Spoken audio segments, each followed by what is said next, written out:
प्रसीदताम ब्रह्मकुलम गवाम च। और गायों को भी प्रसन्न रखने का यत्न करें। इस देश का तो मेरुदंड है गोधन, लेकिन उसके संबंध में भी हम सब लोग बहुत ही उपेक्षा की दृष्टि से विचार करें। महात्मा गांधी जी तो कहते थे कि भारत स्वतंत्र होगा तो कलम की नोक से सबसे पहला कानून बनेगा गोहत्या निषेध का। 40 वर्ष तक तो उन्हीं की जय बोलने वाले लोग राज्य करते रहे, लेकिन गोहत्या बंद नहीं।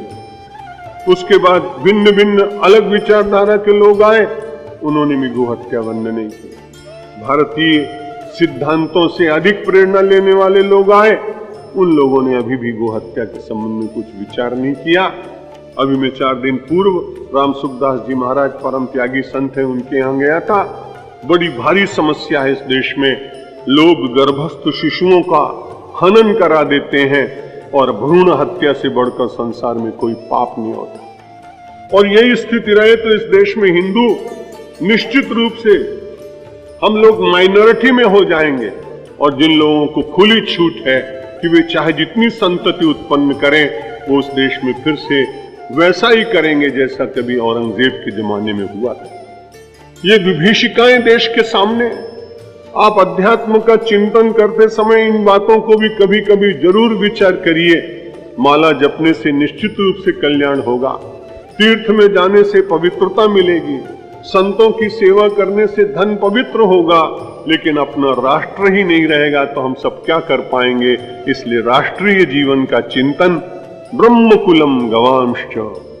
और उसके साथ कहा महाराज ये सब प्रसन्न तो हो, लेकिन जनार्दन सा नुचरश्च मह्यम। जनार्दन भगवान हमारे ऊपर प्रसन्न हो और जनार्दन को मानने वाले लोग संगठित होकर सब प्रसन्न जीवन व्यतीत करें।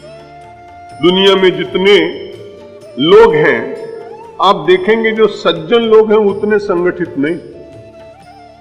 कभी अच्छी तरह से आप समाज का विश्लेषण करें तो बुरे लोग जितनी जल्दी संगठित होते हैं, अच्छे लोग संगठित उतने होते। कहते हैं हमें क्या करना है, वो सब अपने को बचाने के लिए कहते हैं कि हमें करना है, यदि हम उसको नहीं बचाएंगे।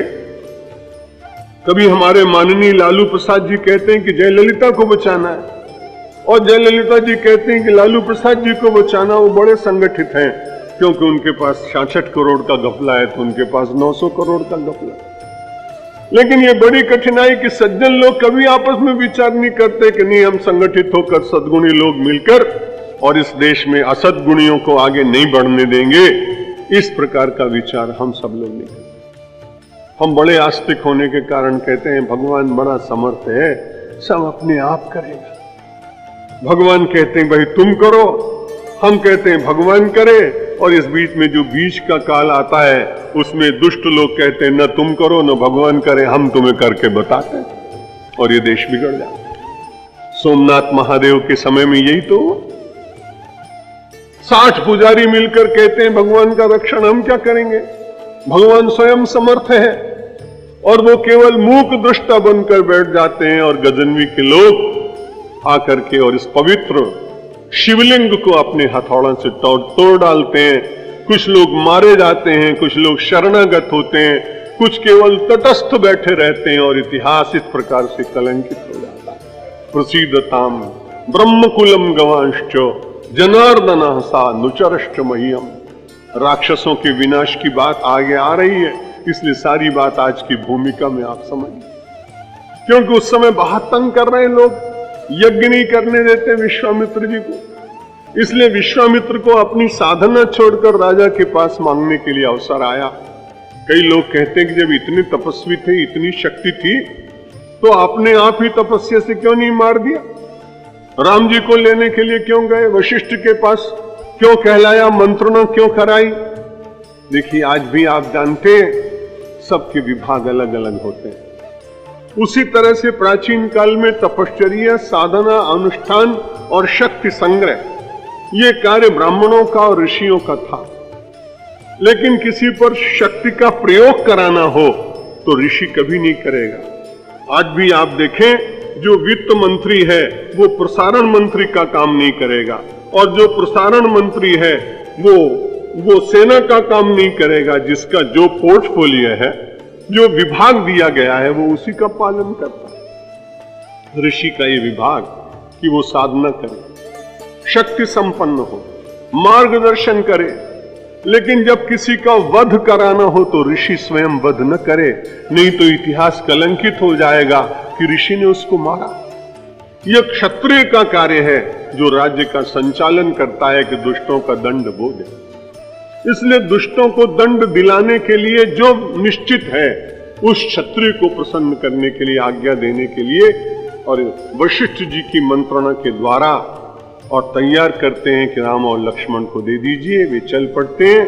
प्रत्याखातो यदि मुनि शापम दास्यत्य संशय कथम श्रेयो भवेन मह्यम असत्यम चापि न स्पृशेत। महाराज मुझे आदेश दीजिए, मैं वही करूं जिससे सत्य मेरा साथ न छोड़े और मैं सत्य को स्पर्श न करूं। वशिष्ठ उवाच शृणु राजेन्द्र गुह्यम गोपनीयम प्रियव्रतः रामो न मानुषो जातः परमात्मा सनातनः भूमेर्भारावताराय ब्रह्मणा प्रार्थितः पुरा स एव जातो भवने कौशल्यायां तवानघ।